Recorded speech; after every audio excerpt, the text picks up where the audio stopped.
this meeting to order and ask Councilwoman Underwood, please give us an invitation. Please bow your heads. Dear Heavenly Father, Lord, we just thank you for the rain. Lord, we ask that you be with us this evening, Lord, and that you allow us to make the best decisions for our city. Lord, we ask that we conduct ourselves in a manner tonight that would be glorifying to you, Lord. We just ask this in your Son's most holy and precious name. Amen. Amen. Amen. Please join me in the pledge of allegiance to the U.S. and Texas flags. I pledge allegiance to the flag of the United States of America and to the republic for which it stands, one nation, under God, indivisible, with liberty and justice for all. Honor the Texas flag. I pledge allegiance to Texas, one state, under God, one and indivisible.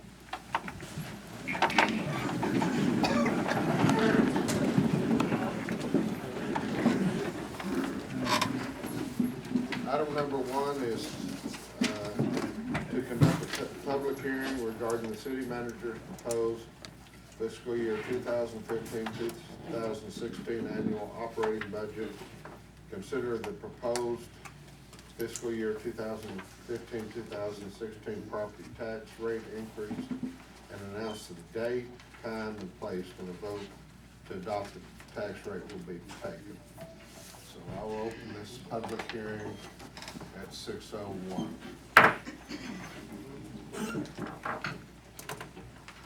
Do you have anything to say, Lance, or just go ahead and open? No. Okay. Public hearing is opening. I have some speakers. I'll call you up one at a time that signed up, and then I'll open the floor to everybody else. Richard Ball. Thank you, Mr. Mayor. I know I have to give my name and my address, Richard Ball.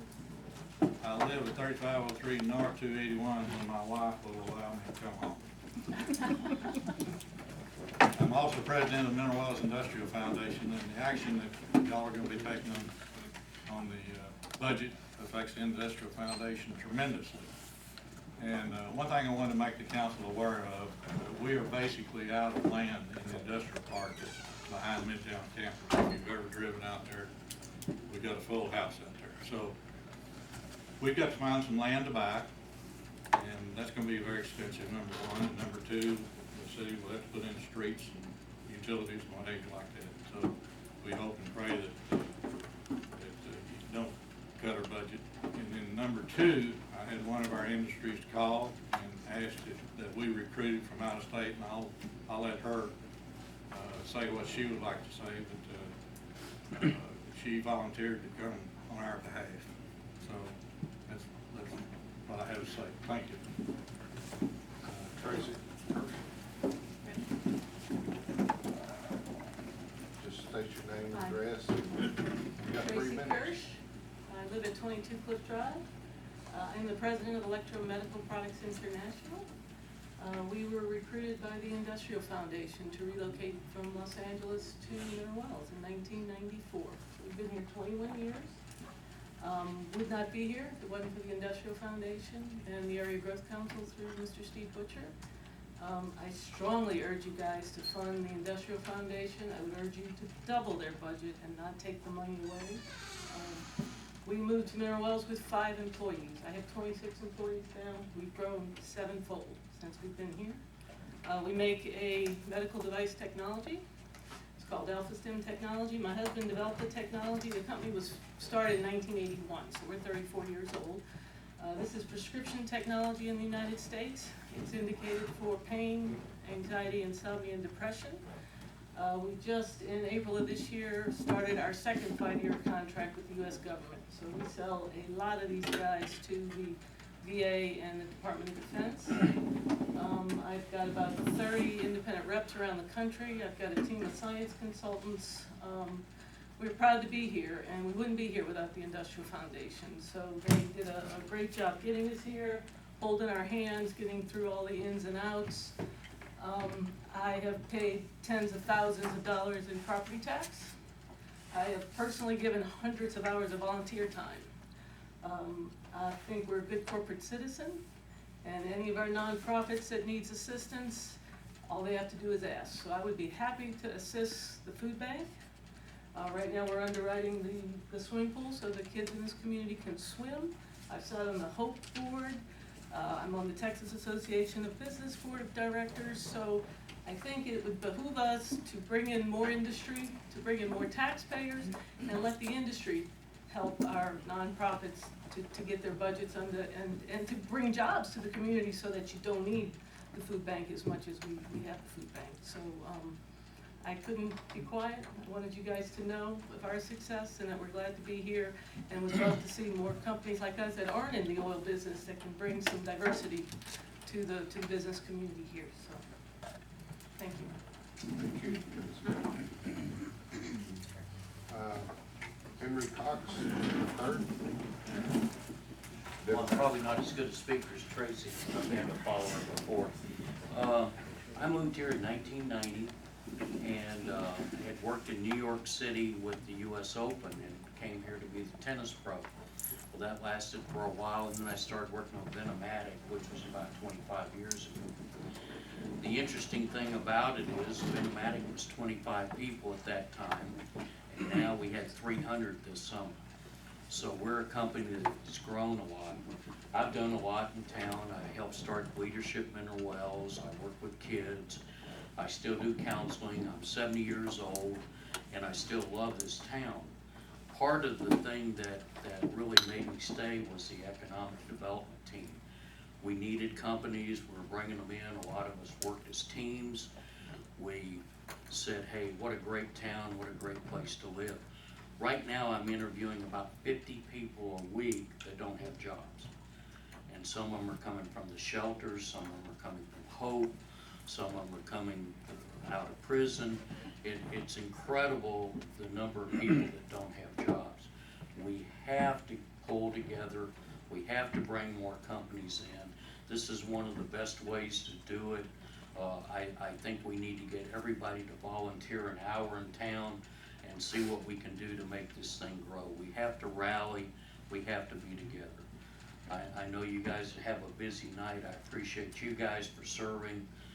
It's very important that we take a real hard look and say, hey, Mineral Wells has got to grow, it's got to go, but we've got a lot of people that are depending on us.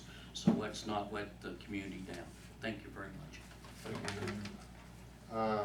Last one, Scott Thompson, Pico. Good evening, everybody. I'm Scott Thompson. I'm the president of Pico Facet. Forgot to take my badge off. Give us your address, or Give us what? your address. You want my address? Yeah, where you Okay. live. All right, 118 Washington Avenue, Okay, Mineral Wells. thank you. I'm just here that I want to actually come down and thank the city for the Mineral Wells development organization. We just recently, I say recently, about a year ago, built a building, a research center, and have added quite a few people as a result of that. We are now fighting with some of the oil and gas prices like everybody else is, but so far we're keeping our head above the water.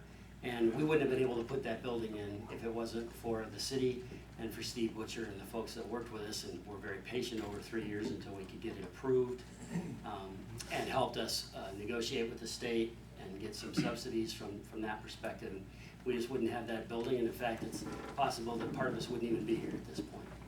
So I want to thank you for doing that and encourage you to keep doing it. Certainly in a time like this, you need to be hiring salespeople, not letting salespeople go, if you understand my meaning.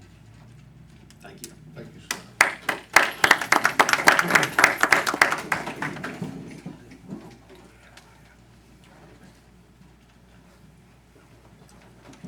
So I'll open the floor for anyone else that would like to speak. Do we have to get up there? Yes? Okay, then I will open the floor to the council for their comments. Okay, I just got a couple of things to say, and then I have some other proposals. The first thing I want to say is to the firemen, the police department, and the city staff. It has been said that I'm against the city staff, I'm against the police officers, I'm against the fire department. That is so far from the truth. I have gotten so many letters, statements, thinking that I'm out not to support you. When I took this job, my main thing was for the security and well-being of this city. And my number one priority is the police officers and the fire department and the city staff. I know you guys put out a lot of work. I know you protect us. I'm farly behind Chief Sullivan's proposal. My main object is not to do budget cuts to cut salaries. I just feel there's different ways to bring in money, to balance this budget than raise taxes. There's different options, I'll present them, you know. My job here is to present options, not to just say yes. But I want the police officers, I want the fire department, I want the city staff to know that I support them 100%. The city staff I wouldn't do without. They've done everything I've ever asked them to do. Lance has done everything I've ever asked him to do. The police department, I cannot tell you how much I appreciate the police department. I know you guys are out there every day. The fire department's the same way. I just want to get those rumors gone, out of the way, and since the storm, I couldn't print off a lot of the stuff that was said to me.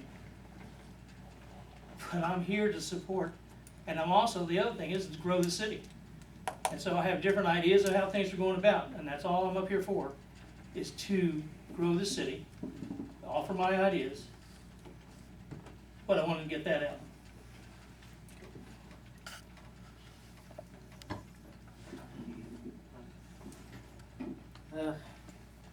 Had a lot weighing on me since the last meeting, and I typed a little bit of it up, but you know, we had a very eventful meeting that Tuesday about the budget, and a lot of tension was built. Through it all, you know, realized that there are a lot of people who are passionate about the city. Unfortunately, sometimes our passion begins to blur our vision, and our emotions take over, and our words begin to take a different route and have a different meaning in what's being said. You know, it's been said that a person who never stumbles is one that must be doing nothing all the time, and that holds true for many. We can't be afraid to stand up and speak and fail. You know, and I'm going to go ahead and address it because it was brought up. You know, one main topic of discussion was the funding of the Industrial Foundation to save the money from the budget. You know, it was met by heavy opposition from many on the council as well as many that were in attendance in the crowd. You know, I asked the questions, got answers for it. Appreciate the answers that we got. You know, without, it is very evident in the forms that we were presented that we have gained a very large amount from the businesses that have been recruited over the years from the Growth Council and the Foundation. And we have very recently expanded businesses for it. One thing that, you know, we ask ourselves now is, and I'm very happy with the fact that after the meeting, we have already started making progress of revamping the website that was brought up. We have received proposals of ways to do it, you know, and that is what I as a council member want to see, is the fact that a lot of the times, and a lot of what we're hearing is it's the who, the people are the ones being attacked. You know, it doesn't matter to me who it is doing it, it's the how we go about doing it. And that was what I was wanting to know. And I already see the how we approach things is changing. You know, we need to start looking at how other communities are being as successful as they are with the recruitment, and possibly change the way we go about our daily recruitment to bring them here. I'm not interested in changing the who. I want the how to change, to better set us up for it. You know, to pull money from economic development without a backup plan is not logical. You know, if we were to say we would recruit others, and if there was something offered people could hold on to that, but just to say that we wouldn't fund it and not do anything is not a good idea. You know, I would challenge Mr. Butcher and Mr. Ball to change our way of thinking and maybe go about it a different way of recruiting. What do we need to do as a city to support that and make it easier for y'all to recruit? Because, I mean, right now, we're losing more jobs than we're gaining. But we're not dead. We're not out of the fight. We can still come around and we can still build up and counter this and come out of it well ahead. And then as far as my stance on the tax increase, I want to make sure that we take care of our employees, our first responders, whatever it takes. These guys have been sacrificing for many years, understaffed and under-supported. We need to do whatever we can as a council to make sure that that still sticks in this budget, whatever it takes as a city as well. But there's a couple of new positions in there that, you know, could it be better suited to add a fire personnel or add a police personnel instead this coming budget year? I'm not the expert, so I don't know the answer to that question, but that would definitely be something we could support. The one, a lot of the way that it was being forecast and put out there is we needed the 2-cent increase to counter the loss of jobs and the payment that we're having to pay the comptroller back for their misappropriation of the funds. I personally, don't like putting that directly onto the citizens. I, however, would support an increase that would allow us to restaff our departments to the pre-recession levels, to start making tangible and noticeable improvements to our community.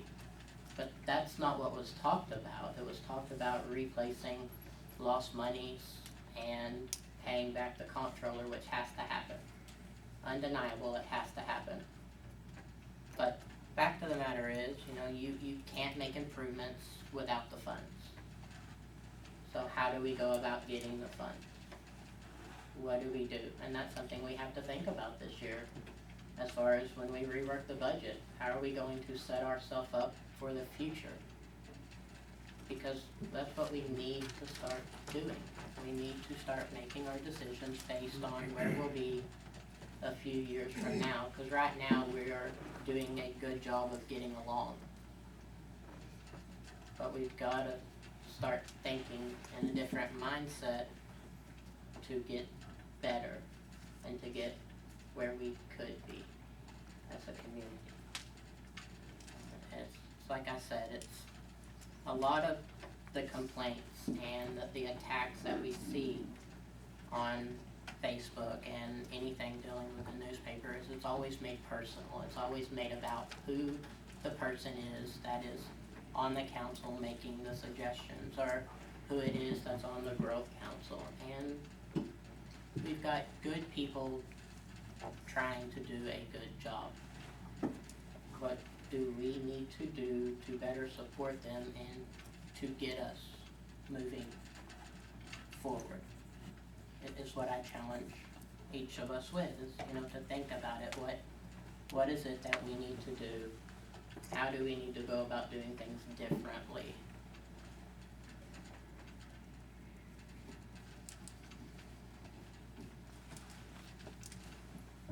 Okay. Anybody else? Well, I got some more things to say. So I'm gonna take the opportunity to talk a second. Okay. We've spent 8 years fighting having to reduce our budget significantly, 20%. And yet, we have managed to go through, it's not a recession, it's depression, without any layoffs, any furloughs, any cut of what we do because of good management. And we're at the point now where maybe, regardless of the last 2 days in the stock market, maybe things are turning around. And, you know, yes, we've gone from year to year to year. It's time to look to the future, have some confidence, and vote for mineral wells going on and moving forward and not becoming stagnant. Amen. And the only way, you know, bless the state of Texas. They put rules on us that means we can't increase our income very much a year. I think, what is it, 6% or That's 8%. 8%? Well, that's where you hit rollback. Yeah, but the way they calculate it is much less than 8%. They can raise their taxes if they want to, but we can't.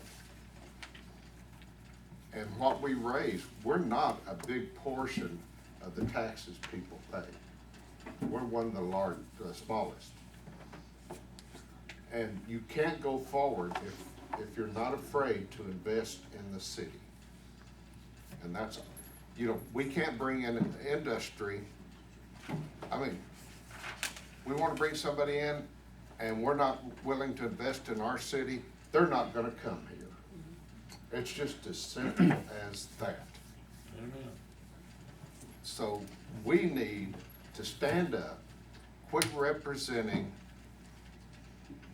a vocal minority and look at what the city is and where we need to go and do it. Amen. I'll let it turn over. The question I get a lot asked is, what is the Area Growth Council and what is the Industrial Foundation? And how does those two work together? And how do you work with the city? I don't know. I've never been able to get those answers. I get questions asked all the time, how that works. I was hoping that Richard Ball or Steve Butcher would explain to us, or explain to me. I'll And do every- it for you. I'm happy to have lunch with you. I'll tell you exactly what they did for us. I understand what they do. I'm trying to understand the You're not- relationship. You're not calling me. I'm asking, I need it so I can be able to explain it to everybody else. I'm just asking for you tonight to explain to me how it works. I don't know how it works.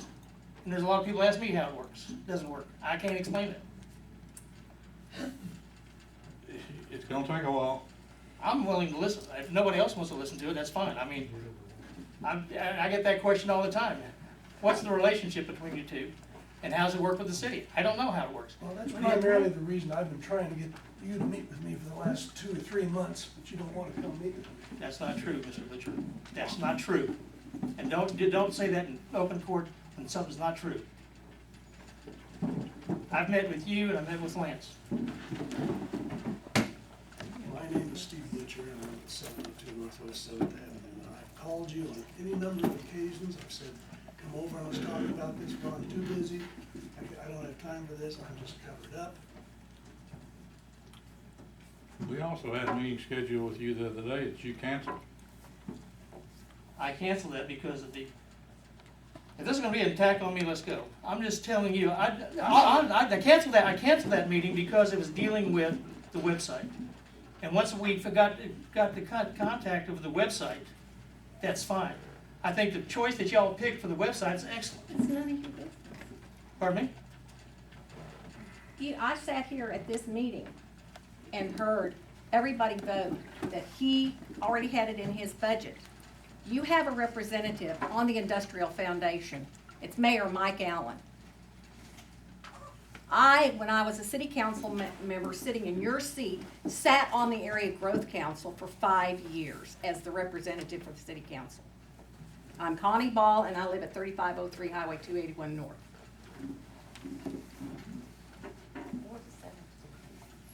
We, I guess my question to you, Cliff, would be, I have no problem with you. I've known you for a number of years. You've known me through business. I think you have to admit I'm a very reputable business person. I have no problems with Mr. Bull. I'm just, the question I'm asking is how it all works. That's all I need to know, so I can, when someone asks me how it works, Tell them how the Industrial Foundation came Industrial about. Foundation. I'm not worried about how it comes. Well, no. Okay, whatever. You need to know the history Okay. and what it is, and then how the Area Growth Council broke off from it. The Industrial Foundation was organized in about 1957. I don't have my book here. I've got it at the office. And one of the very first industries that was brought into this town in about you're taxing my brain now, about 1960 was a company out of Missouri called Electra Manufacturing Company. And it was a stable industry here for 30 years. And it went through a number of ownership, and it wound up being owned by North American Phillips Company. And they got into some trouble, and they closed this facility here. We lost 300 jobs. And since then, the Industrial Foundation has operated, but we never operated with a recruiter. All that we ever got was if something fell into our lap, or if there's something the state of Texas sent us. That's all we ever got until 1993. 1993, when that president at that time was Dick Garrison. I served on the board. Our board consists of bankers, CPAs. Our CPA is here, sitting there in the yellow shirt, Mitch Huffacres. Our meetings are open to the public. We have to post it in the paper. Do we ever see anybody show up? No. Nobody ever shows up. Our meetings are 1 hour. You can ask anybody that my meetings never last over an hour. Ask the mayor. Oh, no, don't put it. Ask Mr. Hufford, ask Mr. Butcher. But I don't know how to explain to you that there's so many things that we can't talk about when we're talking to a company. We can't name them. We can't tell anybody except we're negotiating with somebody. Is it secretive? Absolutely. If we laid it out that company is thinking about moving to Mineral Wells, we're through. But Noma Cable Tech. you know, we got an industry out of Canada. You know, we gave you the list of everything that has happened for the last 20 years, the industry we've helped. Well, local citizens bought into the Industrial Foundation, correct? Yes, They gave you the funding. yes. There's been nothing coming in except what you earned from the capital fund and We have used the And- capital, and- how many times have we used the capital? 14. 14 times. 14 times we've used the capital fund to help get industry. #1 in the state. Yeah, you But know, but it's, I don't know how to It's local explain, investments, Cliff, I don't know not how to city. explain to you that we meet. We have bankers on our board of directors. Everything is on the up and up. I don't know what comes into mind. I'm not accusing anybody of anything. I'm just asking how it works. Is the Area Growth Council an employee of yours, or is he an independent contractor? Contractor. Pardon me? Contract. So, he's an independent contractor. Yes. He doesn't report to you. I beg your pardon? Well, I don't know. So, I mean, who? Did I not say when I got up here last week that Mr. Butcher does not do anything unless he clears it with me first? Did I not say that? Okay, let me say I said that wrong. I have no problems with the Industrial Foundation. I have no problem. You have a problem with Mr. Butcher. No, can I tell. don't have a problem with Mr. Butcher. I do not have a problem with Mr. Butcher. Okay. they're asking 2% of the raise for the area growth council. The citizens want to know, 2% goes to the area growth council, why? That's all I wanna know. If we're spending, if our money is basically going to the area growth council, that's where it's going. Then that's what we accept. And I'm saying, okay, can I pull money from this other part to pay for that? Instead of pulling it out of the general fund, if I can pull it someplace else and pay the area growth council, then you get your money, everything moves forward, but it's not out of the general fund. The money's there for the raises and everything else that goes on. I have no problem with either one of you. I just have a problem knowing how it all works.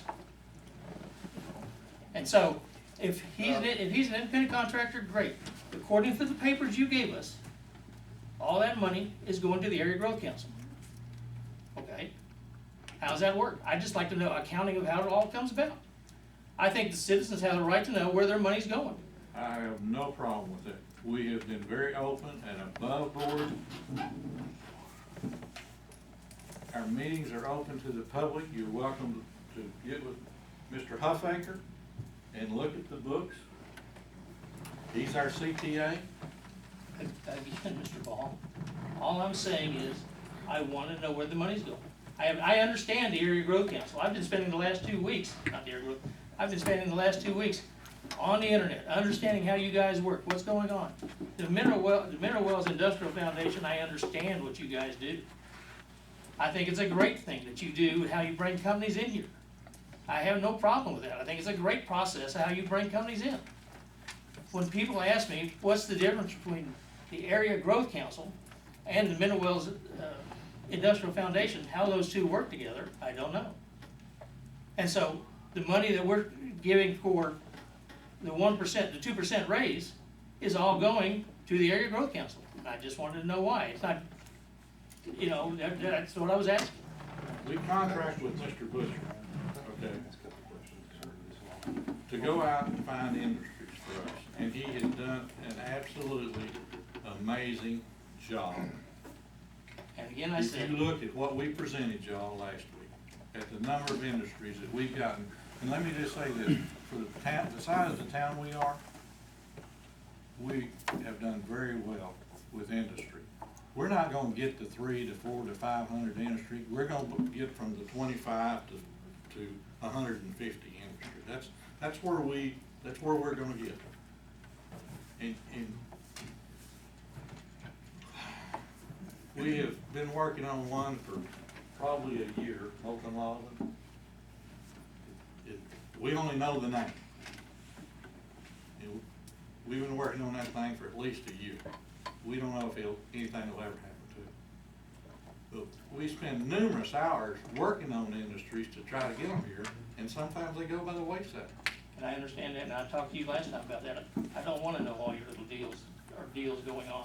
I understand that secret. I understand that you can't say certain things, because if you were to say things like you said, they would not come in here, and other people would want to jump in here. I understand Let me that. ask you this.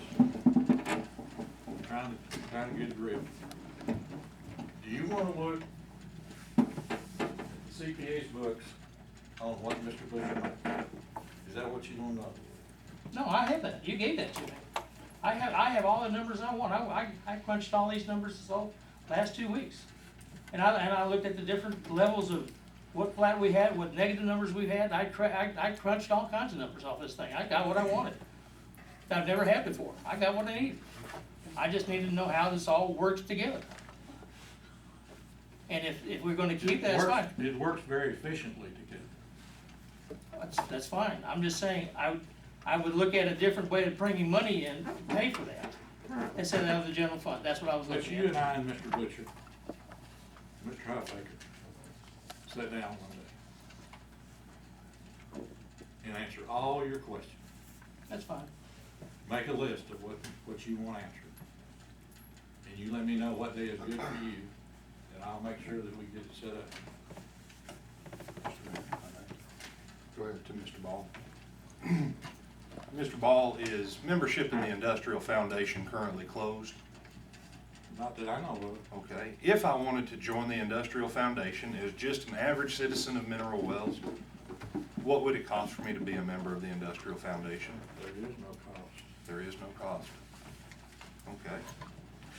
That's question number one. So apparently anybody who wants to could be right there as a member of the Industrial Foundation, be part of it, and not have to go through third parties to try and get questions answered. They could just come be part of the Industrial Foundation and you'd let them be part of it. Absolutely. Okay. Our meetings are open, we're posted. Okay. And then question about the history of the funding. How many years has the city of Mineral Wells assisted the Industrial Foundation in their support of the Area Growth Council? To the best of your knowledge, ballpark. 23, Huh? 23. 23. So then it's safe to say that the city's been funding you for 23 years, Yes. And long before this 2% tax rate yes, was ever an issue. yes. Thank you very much, Mr. Ball. You're welcome. Mr. Mayor, might I say something that maybe the tax rate increase that was requested is not specifically for any particular thing. All of those dollars flow into the general fund, which ultimately fund every activity, be it police, be it fire, be it code enforcement, be it the Industrial Foundation support. So I think for us to characterize anything, be it pay raises, be it support of the Industrial Foundation, as driving the requested 2-cent tax increase is just not an appropriate way to view the issues that we're dealing with. The bottom line is that we look at a total number, we look at all the projects that we want to accomplish during the course of the budget year, and then we see what all of those cost us. So if you're looking at cutting the budget, yes, you can cut specific line items, specific activities that will have a certain dollar implication. But as far as anything specifically, any specific project or projects driving the rate increase request, that is not really appropriate, because we're looking at a total bottom line for the entire general fund. So I think we need to kind of clarify that overall issue. And we haven't increased the budget for the industrial fund. No, it's been $50,000 for probably 8 to 10 years or more. It's before I was here, but the reason that we give that much to the Industrial Foundation was because they had to make deals to make money, because they had no source of income, and people thought it was underhanded. And I was the council member that was on the actually the Area Growth Council of the Industrial Foundation. And I came to the council and said, we need to shut this up, we need to make it above board, and we need to do it right, and we have. And Mr. Butcher has gone and got educated in how to handle the capital fund from the state of Texas, do the paperwork. Instead of paying somebody in the Metroplex $25,000, he earns it and puts it in the Industrial Foundation. Doesn't go in his pocket. And so, Let me this make is just something real clear about Mr. Butcher. He is not a loose cannon, out running around here, doing things. We talk daily, sometimes more than daily, and I know what is going on. Lance knows what is going on. So don't think he's running around here as a loose cannon doing all the deals by himself and nobody knows what he's doing. That is not happening. I don't care what anybody's been told. I'm sorry. No, by all means, just a couple points of clarification. In the event that the council voted to strike the line item for $50,000 for the industrial foundation, would that effectively eliminate Mr. Butcher's position with the Area Growth Council? Yes. So then the $1,200 that he went out and got bids on for websites would then go to an organization that would not have anybody to man it? Right. Okay, I just wanted to make sure, sir. Yes. Anybody else want to pick on me?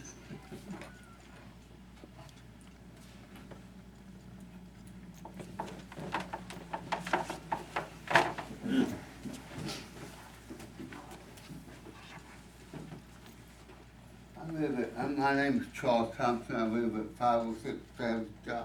May I ask Mr. Wright a question? He has been on this council since May. I'm at a puzzle. I agree with him. He has the right to know what the Area Growth Council and everything else in this city that we fund does. But why is he waiting till right here at the last second when we're having a budget to start asking questions? He should have been asking those, appears to me he should have been asking those questions back in May.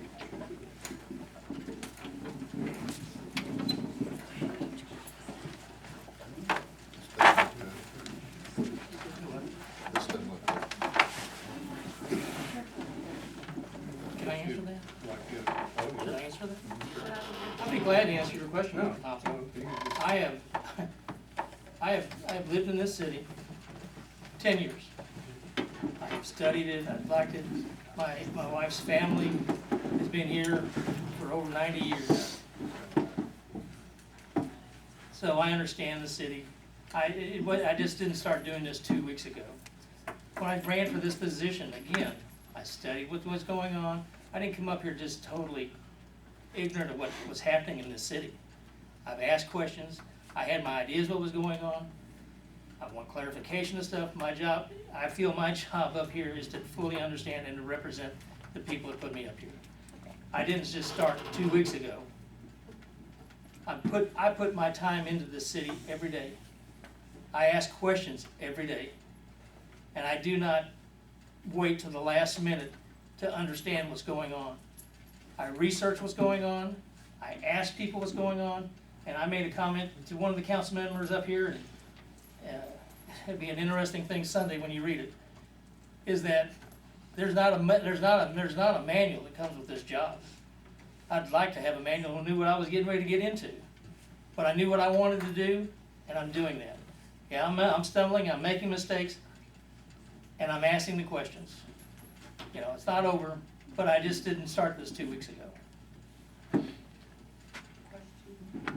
go to the podium, identify yourself. Jenny Milliken, 605 Northeast 39th Avenue. The water treatment, I talked to you, Lance, about the water treatment facility being paid off that we have been paying off for years and years and years and years. You're talking about the wastewater? Yeah, facility? whatever that thing is that we've been, and it was paid off this year, Next year. next year. Is that in the budget, that allocated money that we have going toward that, is that part of the budget that's going to be free money after that, or what is gonna happen to that? Essentially, the water and sewer fund is commingled. So what we have done is taken those funds and are working those toward the Turkey Peak project as well. So those funds are being used for that purpose. Is any of that money in the budget that you're discussing now? I'm not sure I'm following your question. The money that's allocated to pay for whatever, when is it gonna be paid off? The actual bonds are paid off this coming budget year, yes. This year, this budget year? With the upcoming fiscal year. 2015, 2016. Starting in Okay. October, yeah, the budget we're working with here, yeah. Okay, Yeah, this year's budget, so yes. so it's still in there, it'll be in there for next year? Yes. Okay. Yes, So, but when is it paid off? next year. Oh, at the end of the fiscal year? I believe in August, yeah. Okay. Yeah. So do you have any, other than just rolling it into Turkey Peak, that's all you're gonna do with that money? Essentially, that's the plan, yeah. Is that in our water bill? Is that included in our water bill, or is that a tax? How is that being? No, that's driven entirely by your water and sewer bill. So if It's not we, tax affected, no. but in our water and sewer bill, if you didn't do anything of that, would our rates go down? If we did nothing, potentially, certainly, that's potential exists So- for that. Well, Yeah. okay, Yeah. But basically, the water and sewer funds are commingled. but you've got that money that we've been paying on, and it's gonna be paid off, and then you're talking about leaving our rates at 60%. Well, that has nothing to do Well, I with mean, that. I'm just talking about Yeah. our water bill, okay? Yeah. Leaving it at 60%, and then you've got this extra money that you're gonna do, so Mhm. we're just like kind of stuck at 60%, and then that. No, I think the council. I know that in with the- January, but then Yeah. you said in January, you can also vote to do the whatever again, you can raise it again. Well, I think the intention, I can't speak for the council, was that they would revisit the water rates, the additional 60% Yeah. drought rate, if you Yeah, wanna call in it that. January. In January, with the idea of, I believe Councilman Reagan was suggesting lowering it back to what it was entirely, back to what it was a year and a half ago. Okay, but you Is still that got this. Correct, I Yes. believe what you're suggesting. Yeah, Yeah. But yeah, the debt service for the wastewater plants has basically been rolled in to Into our water. try to help Yeah. with the Turkey Peak yeah, project. so, Yeah. So that just kinda basically our water supports rates will never go down, is that basically? that. Will they what go down? I mean, back to No. where they were, No, in January, if the council decides to do so, it looks like their intention is to lower the water rates back to where they were, a year and a half ago. okay, Does so. that make sense? Yeah, Before the drought, that 60% you're talking about. okay. Yeah, I think that's what the discussion was, and that they wanna look at that with the intention of possibly doing that effective January 1st. Yeah. Okay. Yeah. How much is that payment a month, or whatever that, The debt service uh-huh, on the wastewater plant? yeah, I mean, what, just curious how Well, much it's money we're fairly talking. negligible at this point, because the last year or two, in your debt service like that, it goes down to very little, quite frankly, that's the way that most debt service. It'd be $133,000 for this upcoming budget year. Yeah, yeah. So, Is there anything in the budget about fixing our streets, or is that? Well, we have $200,000 in the proposed budget that we'll be using to help repair, finish the South Loop. That's about $500,000 I mean, like project we're working on. our streets that we live on, I mean, you know, Well, is that something you just have to address each on an individual basis? well, actually, I don't know if we want, I guess we can do that. Essentially, we've had 3 5-year street plans, and Kelly Jones and our Public Works Department is putting together a listing for the benefit of the council and all of our citizens here of the streets that we have repaired over the last 20 years, which is significant, although most people would probably not be that familiar with it. Up until 2007, 2008, when we really lost a lot of our sales tax, when the Barnett Shell went away, we were spending $1 million a year on street projects. We have not done that since because of our sales tax never having recovered. But we're spending $200,000 this year down on the South Loop, another $200,000 next year to finish that project. Probably the next project that we are at least looking at doing would be to resurface Rand Boulevard, because it's not in good shape and it gets a lot of traffic. That's gonna cost between $200,000 and $250,000. So, unless and until we can get some extra money, we're, as a couple of the council members have alluded to here earlier, we're kind of in a holding pattern on really doing anything significant and To getting back. residential neighborhoods. And yes, getting back into our street program where we were spending about $1 million a year prior to 2008 and 9. Okay. But, When we did, Southeast 25th Avenue, is that the right one, goes back? yeah, we did Yeah. that That quite was- a number of years ago. That was $1 million for a mile. Curbs, gutters, and, Yeah. everything that we did. That's not cheap. $1 million a mile. Think of that. How Just many to give miles? you- I was Yeah. just curious if I'm that just- was yeah, the I'm- budget, I mean, you know, if you're I'm just talking. giving you suggestions. Yeah, I know, it's expensive, and it's easier, well, there's so many potholes. I mean, and I know that we have, you know, rain and, Well, the last project we did before we started on the South Loop was on Southwest 8th Street, from Oak over to Fifth Avenue, which is the street a lot of people use to get to the school admin building. yeah. That's a 4-block street. We did all the utility relocations, worked the base, but it was done by contract, this hot mix, laid asphalt, and it was $200,000. Well, it's a little bit over that, probably $225 for 4 blocks. So you're talking about, if you're gonna do a total rebuild on a typical residential street with about a 30-foot wide pavement section, there's about $50,000 a block. Now, let's put that in terms of what our tax rate is. Each penny to the tax rate brings in about close to $60,000. So you can sit here and say, well, let's raise our tax rate to 10 cents if you wanted to put that towards streets, and you could do about 10 blocks a year. Probably not that. So that's kind of the dilemma we find ourselves in. Go ahead. Mr. Ball and Mr. Butcher, to kind of hopefully try and move part of this discussion along. As a new council member, because there are many things to learn, as you're right, Mr. Thompson, there are many things to learn. And there's many of these pieces that have been in motion for years, long before I ever came here or anything else. Would it be something that you would consider to come in at a special meeting and do a 1 hour, because I know I've sat with you back on the P&Z. I'm very well aware of how tight you run your meetings, Mr. Ball. Would you and Mr. Butcher be willing to do an information and education session on the Industrial Foundation, the Area Growth Council, specifically more of it being with Mr. Butcher and the Area Growth Council? Explain, you know, some of the deals that you can bring in and kind of show us and explain to help at least me as a newer council member to have a better grasp. Would that be something that you'd be willing to consider? Absolutely. Okay.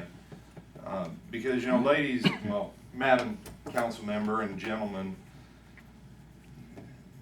the simple fact is we are at the end of our fiscal year. I'm not concealing anything. I've known Mr. Butcher for a few years through other organizations that we're joint members of, and Mr. Ball through being members of the church, and my wife working with numerous charitable events with his wife, and them letting me be muscle to carry heavy stuff in and out for them. Yeah, I didn't understand the Industrial Foundation or the Area Growth Council till, you know, I asked for a sit down and you guys took time with me, and I appreciate that. You know, as we were coming up on this budget year, and I knew this was a concern with you, Mr. Wright, you know, I began to ask the question to Mr. Butcher, is there a way that we could restructure how, which was Thomas's point, how this works? But it's a little bit late in the year to try and reformulate a new plan for the next fiscal year and hold up funding and hold up the budget to try and do that. I think we all can say, you know, me personally, I'd like to, you know, see Mr. Butcher out on the road, you know, 8 or 10 trade meets a year, and find a way to get somebody else in the office to be out there, because as Tracy said, and someone else whispered, you don't cut sales when the economy turns down. You boost your sales force. Because here's what I know, the economy is going to get worse for the whole country. If it's now hitting Texas, man, some of them Yankee states where they pay through the nose for unions, son, we got some opportunities, I do believe. And, you know, I don't want to see us defund it. And I mean, you know, especially after we got bids to build a website for an organization that wouldn't exist anymore if we defunded it. That doesn't make much sense to me either. And since the Area Growth Council comes under the Industrial Foundation, that would have to fall back on you to find somebody else for that, and we'd be back in the same boat again this time next year. And I'm not going to make any bones about it, because I know newspapers here and it's being recorded. for this fiscal year, fund the Industrial Foundation for what we funded them for in years past. Let Mr. Butcher do what Mr. Butcher has done for previous years. And then let's all work together to have the mayor appoint a committee to work with Mr. Ball and Mr. Butcher and Mr. Howerton to come up and see if we can't come up with a better way to promote this city through the Area Growth Council and stimulate more economic growth. That's kind of where my heart is, members of the council and mayor, and to the people of the city. That's kind of where my heart is.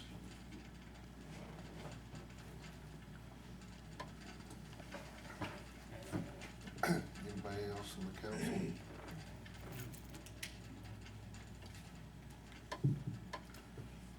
So, what Actually, actions? Can I ask Yeah. one thing? Is this concerning us currently? Yes. Which one are we going with? Can you point to me? Sure. Some of these have clear up savings. I just, Yes, and that's one of the things we want to discuss. thank you. One of the questions, just kind of take a moment. There may be some individuals in the audience this evening, or otherwise, that may want to know why is the city giving money to the Area Growth Council out of its general fund in the first place? I mean, why is that? That is not always the model that is used in a lot of communities. And I think most of you as council members are aware of this, but for someone who may not know that is attending this evening. Part of the problem is, and I believe Mr. Ball alluded to this, is that over the long haul, the Industrial Foundation Area Growth Council really has no viable means of sustained support. They've been able to raise some money through some donations and doing capital fund admin and that sort of thing. But unfortunately, I won't say unfortunately, in 1989, I believe it was, Juanita, when we had the sales tax referendum, that we have since that time utilized the half-cent sales tax for tax relief. Many communities use that portion of their sales tax as either a 4A or 4B economic development sales tax. And that's money that's collected as sales tax. Of course, we went through an election here a year ago and essentially dedicated this 4B sales tax for renovation and support of the Baker Hotel project. But many communities, and in fact I want to think over 1,000 communities in the state of Texas, have either a 4A or 4B sales tax that they use for economic development, and that's the only thing that can be used for, is economic development activities, and it's very closely worded and crafted by the legislature as to what those dollars can be used for. Because we as a community in 1989 voted to use our half-cent for property tax relief, that money has never been available to this community for economic development activities. And so that's part of the issue I think at hand here, is that we have a very nominally funded effort here when you begin to look at it. The eighth of a cent that was approved for the Baker Hotel project will bring in about $300,000 a year. If we had an eighth of a cent that were just used strictly for economic development, that would be $300,000 that the city would have available for economic development, for recruitment, for various other types of promotion and solicitation, and we're basically putting $50,000 toward that presently. So that's the reason that for those who may not be familiar with why we are providing support out of the city's general fund, that's the reason that we have not had the capability to support this in any other fashion. And there's no other group in the community that does. The county does provide, what, I think 35 or 25,000, Steve? 25 to 30 over time. That's been rather sporadic. Sometimes they have given that money, and at various other times they have not. So this is the way that we have kind of struggled over time as a community to bring industry into this community, and that's the reason that we are supporting this through the general fund, through an actual direct allocation out of the general fund. Most communities do not do that. They use their 4A or 4B economic development sales tax for that purpose. But to answer Councilman Lively's question, maybe on a little bit of a more positive note, you will recall, if you look in the budget narrative on page 7, that there is a notation there that we have included in our budget, particularly for the general fund, a significant allocation to offset what we anticipated to be an increase in our health insurance premium. That amount of money that we had budgeted for that purpose in the general fund itself was roughly $110,000. If you were to look at our schedule that we have before you, on the Thursday following our last budget session, we sat down with our insurance consultants, and they gave us this information. What we found here was that initially Aetna had proposed to us a renewal that was roughly in the range of what we anticipated and what we had budgeted for. But we received some very favorable quotes from both Blue Cross. If you look in the 2 right-hand columns, you'll see the offer that was presented to us by Blue Cross and then United Healthcare. If you were to look at the lower portion of what you have there, you'll see under Aetna that our current annual cost, if you look in that left-hand column, 3rd line from the bottom, is about $1.3 million. And then if you look at what they were proposing was $1.4 million. So that's where that $110,000 roughly would have come into play as far as a renewal if we were to have continued with Aetna.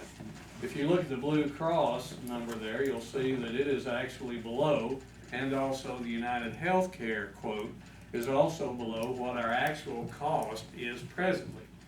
So the net effect of it is that this is very good information to receive, and it's a very good move on our part that we were able to get these kind of quotes. The bottom line is that $110,000 that we were building into the budget, actually $115,000, that we were building into the budget for insurance premium increases should not be necessary. We have vetted the United Healthcare proposal. If you were to examine that closely, you'll see that the benefit plan is as good or better than what we currently have with Aetna, and the network of physicians and hospitals is very much appropriate and is similar to what we have with Aetna. So there's actually no downside to us given this circumstance. So I think the good news for us at this point is that we have about $115,000 built into the budget that we will not necessarily need to spend. If you were to look at the quote from United Healthcare, you'll see that it's actually about $40,000 less than we're spending this year. So the overall benefit to the general fund side is close to $150,000. If you were to look at the water sewer fund, and of course we're not quite as hemmed up, if you will, on the water sewer fund side, that we would be able to realize a savings of about $70,000. Now, having said that, what my recommendation is still the 53-cent tax rate. You're probably saying, why is that? Well, there's a couple of reasons. We talked about planning ahead just a few moments ago. A couple of council members said, let's plan ahead. I know there's probably going to be a real thought process about, well, let's just lower the tax rate because we can. Well, I don't know that would be what I would recommend for a couple of reasons. One is if we want to plan for the future, we have an extremely tight budget here that doesn't give us much wiggle room at all. So if we have any kind of exigent circumstances occur next year, it's going to be extremely tight. This gives us a little bit of flexibility and a little bit of latitude going forward. Beyond that, again, planning for the future. If the council sees fit to approve the step compensation plan that you have before you in this budget, next year's cost going forward to implement that plan will be around $110,000 to $120,000 on the general fund side. So we could cut this back and then be in the same position next year scrambling for money to see if we can implement the first phase of this step increase program that we have put before you this evening, or actually back in July initially. So I think that we have a very good opportunity here. There are some significant savings based on the insurance. The other thing too is we're a little bit concerned. We don't know if this is going to happen or not. But oftentimes what we've seen on some of these insurance quotes is that you get and I'm sure Ms. Underwood can appreciate this in her role at her business, is sometimes you'll get a teaser rate, as they call it. Now we're not suggesting that that's the case here. But oftentimes, whenever you go out for insurance quotes that first year, you get a very attractive rate, just so they can get your business. In discussing this proposal, and we were very shocked that we received quotes from these two very reputable companies that were as attractive as they were, and we asked them, is this just basically a teaser rate, or just, kind of a loss leader to get us on the hook, and then, we get hammered in the future years. And they said, well, it's not necessarily that. That apparently what is happening in the insurance business right now is there's a lot of consolidation. We see some larger companies being bought out. And so what these companies oftentimes are attempting to do in this environment right now is to just buy additional business. So it looks good as far as their shareholders are concerned, and it raises their share price going forward. So we don't know if this is a rate that will hold into next year. I think we'd be a little bit concerned that even if we have a good experience next year and we don't have a significantly bad claims experience next year, hopefully these rates will not dramatically increase. From what we're being told again by our consultants is that in any given year you can expect a 7 to 8% increase just based on the market. Regardless of what your claims experience is, what the market's doing is every year it's increasing 7 to 8%. So what I would suggest the council do, even in light of this extremely good news, would be to continue on with my recommendation is still a 53-cent tax rate. I think if you look at it from an inflationary standpoint, we haven't had a tax increase in 3 years. Even with minimal inflation as we've had it over the last 5 to 7 years, we're just barely keeping up with inflation from that standpoint. We're trying to make some significant improvements in our employee compensation. I think this budget certainly does that. If we want to be committed to that in future years, this gives us a bit of a leg up, if you will. If we just allow this to stay embedded in our budget, allow these dollars to fall to the bottom line the next year, I think that helps us next year. As I mentioned when I presented the budget to the council back in July, the next couple of years are going to be tight. And this gives us a little bit of flexibility to deal with what we see coming if the council does agree to the step compensation plan. You're looking at a $110,000, $120,000 increase in payroll costs next year.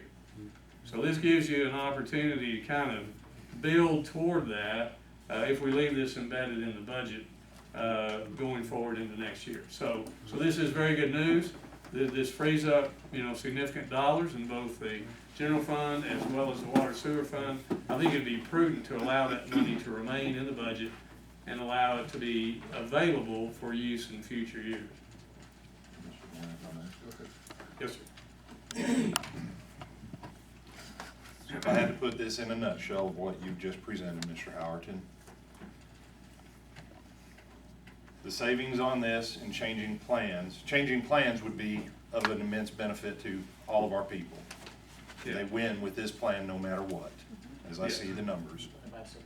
Yeah, go ahead. We are gonna be doing the United Healthcare, right? Yes, Okay, that's the lowest the cost plan. one. Okay. That's the plan that we are Unless they go to the looking. emergency room. Yes. Yeah. That results in $110,000 to the positive. We could go and say, no tax this year, but that would cut down any wiggle room that we might have of anything unexpected. Right. And we'd be back in the same boat next year, having most likely to come back and ask for a tax increase next year, because if we start something with our employees this year and we don't have the tax increase, then next year we're gonna be jammed up and looking at our people and going, well, wait, last year we promised to do right by you and take care of you, but you know what, we decided not to think for the future and actually fund that. So y'all are gonna get the brakes put on. This would help us take care of our people this year, take care of our people next year, give them some better options, and give us a little bit more cushion to actually start making some of the progress that Mr. Lively was talking about. Would that be a fair nutshell? Yes, I believe so, Okay. yes, yeah.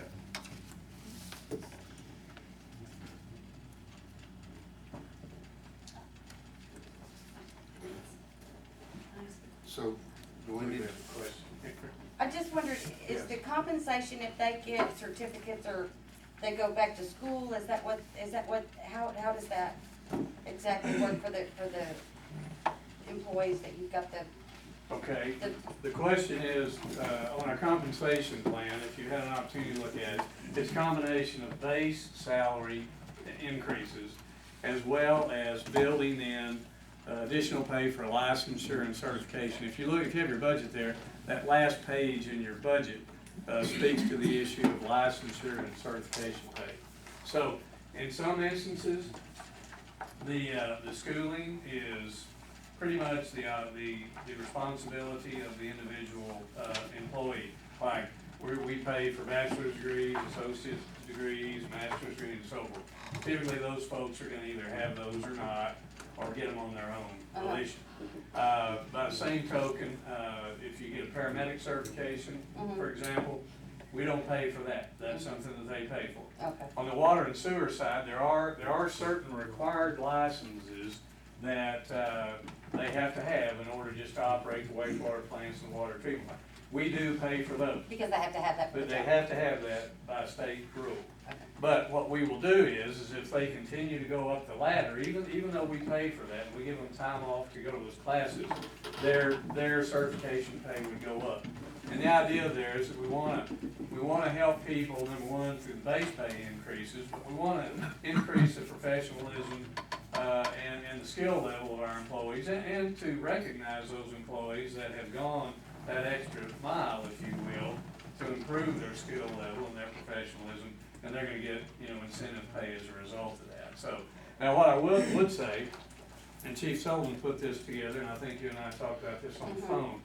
One of the things, correct me if I'm wrong, Chief, one of the things that he did as he was looking at, particularly on the police side, was to build in with the lower level, just police officer position, entry level position. He built in a higher base pay increase on that position and did not really drive that so much with licensure and certification. The reason for that, again, correct me if I misstate this, is that a lot of the people, a lot of the folks that we hire are fairly young in the business, okay? Sometimes they're immediately right out of the academy. So they won't have, significant licensure or certification. They're not gonna be a master peace officer. They're not gonna have some of these other certification levels that they can attain to. So whenever he built that into a higher base pay increase and a lower, they still are eligible for the same licensure and certification pay, but the likelihood is many of them will not be eligible for that. So what we tried to do is kind of balance out the licensure and certification pay. That is an opportunity and an avenue, particularly for our tenured employees, to increase their pay going forward. And particularly at the patrol officer position, where a lot of our folks are gonna be coming in either newly out of the academy or maybe have a year or two of experience possibly. There we have increased the pay, the base pay higher than we have in, say, other positions like the sergeant or lieutenant level positions, because their pay is gonna be driven more so by licensure and certification, because they have tenure, they've been in the business for a period of time, and that's their avenue really for improving over time. But, okay, yeah. So, but anybody that works for the city there is this incentive? No, no. It's basically for police officers? No, it is not. Let me give you a copy of it. Everyone has the opportunity for the educational incentives, but as far as licensure and certifications, there are positions that there are not avenues for that. And that was one of the things that we talked about when we were in had the budget committee with council members Underwood and Mayor Pro Tem Upland. Then how do we do this to where we can make it as fair as possible? But there are positions, for example, like clerical positions, there are not recognized certifications for that, that we can move people up the ladder. So there are positions, for example, that don't have that opportunity to advance that way. But we have tried to recognize, but they would have the opportunity, for example, if they went to get an associate's degree or a bachelor's degree, they would have the opportunity to be paid for that.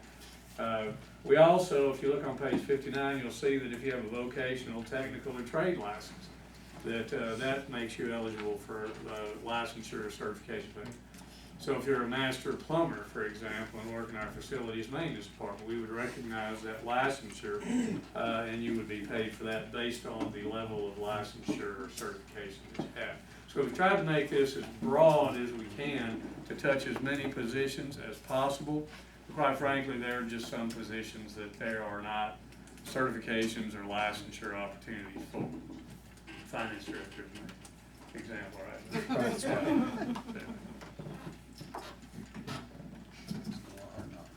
right. Anything else? One point, if I may, Mayor, to try and make some peace with Councilman Cliff. And members of the council, if you look at page 22 of your budgets, if you have it with you, line 5818, the unallocated reserve. Correct me if I'm wrong, Mr. Moran or Mr. Howerton, we'll have approximately $20,000 in our unallocated reserve going out of this year. Is that about right? We should, yes. Okay. We should. You know, understanding Councilman Cliff, you know, about slander and rumors and people alleging things that aren't true about you. You know, as I said last week, you know, that I respect you have a heart that you want to help organizations. What I would ask is that the council would consider the possibility, because we will have money rolling from the unallocated reserve this year, $20,000, that we do have a challenge, that we have some different organizations in the community, good organizations, that do a lot of good and help a lot of people. But that my concern is that if we start individually funding specific ones for varying amounts at random intervals, that's going to open up significant challenges when we start saying no. And what I would like to ask is for the council to consider that we maybe put an item in there for you know, community organization grants, say you know, 6 of them for say $2,500 each, and that, you know, we have say 2 windows, an October window and an April window, where we do 3 and 3, that whether it be the Rainbow Room or Center of Life or the CAC or any number of agencies. You know, we've got a lot of good agencies that are underfunded that do a lot to help children in this town. That instead of getting into fights over, well, you know, you gave money to Dunbar, you gave money over here, that we get ourselves extricated from that and set up at the end of the year when we come back to the budget this year, though, $15,000 to fund, I would say, 6 $2,500 grants for community organizations, and that we work with Mr. Moran and Mr. Galt to set up the parameters for those grants, so that anybody who wants to, that helps the community, can come to the table and apply for that money.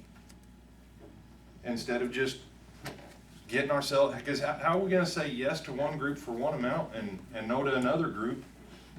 Because frankly, we got a lot of great folks in this town, people with tremendous caring hearts. And, you know, and I kind of offer that to you as an olive branch, Cliff. I have no problem. You know, that we extricate ourselves from people, you know, and we get the religion matter out of it, we get personalities out of it, and we just say, you know, let's go this way. That way everybody can have a chance to win. And that solves your how, I think, Mr. Lively. We can change our how and still help people. And Lord willing, we won't have to have a regular council meeting that runs just shy of 2 hours in the future.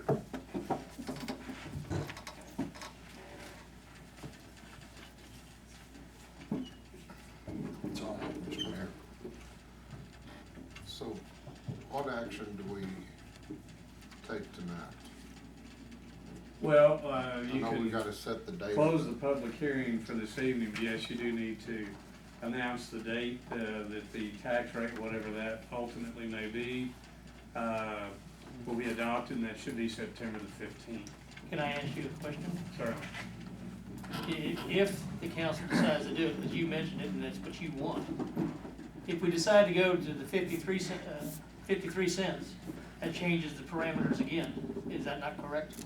On setting dates and stuff? Okay, we checked with the Texas Municipal League on that issue, because we were concerned as to the fact that the publication that you have there before you have copies of that public notice that was published about 10 days ago, does specify the 52-cent rate. And so we inquired of the attorneys at TML as to whether or not that is the rate that the council would have to work with, or if there could be any flexibility, or if another rate, be it 53 cents, 51 cents, whatever it is, were to be considered for adoption, if we would have to republish notices. The information that we were told is that all you have to do is to publish the notice with a rate on it that is being considered. That is not controlling. So if at the end of your public hearing on the 1st, y'all decide you want to adopt a 51 cent, 53 cent, whatever the case may be, 52 cent, then we have met the publication requirement. I think, John, if I misspeak, correct me, but I believe that John was told that City of Dallas always just puts in the rollback rate as the rate for public hearing notice, because they're not going to go over that rate. But they said whether you actually adopt a rate that is higher or lower or even the same that you have put in that publication, that's not an issue. The issue is that you just have to publish that you are considering a certain rate. What you ultimately adopt should not affect the timetable at all. Because we had talked about that. Right, exactly. And so, if we don't make a motion on the tax rate tonight, the final one, it has to be on September 1st. Is that the way I'm understanding this? We're not wanting a motion. This is just a public hearing tonight, okay? But I believe what your agenda will say there is that you have to identify when the vote for the tax rate will be, which would be September 15th if we continue on with our current schedule. Right. I mean, but you don't have, at the end of the public hearing, on the 1st, which will be next week. On the 3rd? First. September 1st. September the 1st, that's when your next public hearing on the budget is. Then you would need to direct us as to what tax rate that y'all would like to adopt, so we can finalize all the documentation, the ordinances, and the like. So I just need to close the public hearing, announce the date and time for the approving the ordinance. Which a tax rate will ultimately be adopted, yeah. Okay. You very fast. Okay. I got it. Can I close it? I'll close the public hearing at 7:23 and announce that the regular meeting on September 15th at 6 o'clock here in the council chambers, we will consider adopting a budget and tax levy ordinance. Yes, Does that meet the law?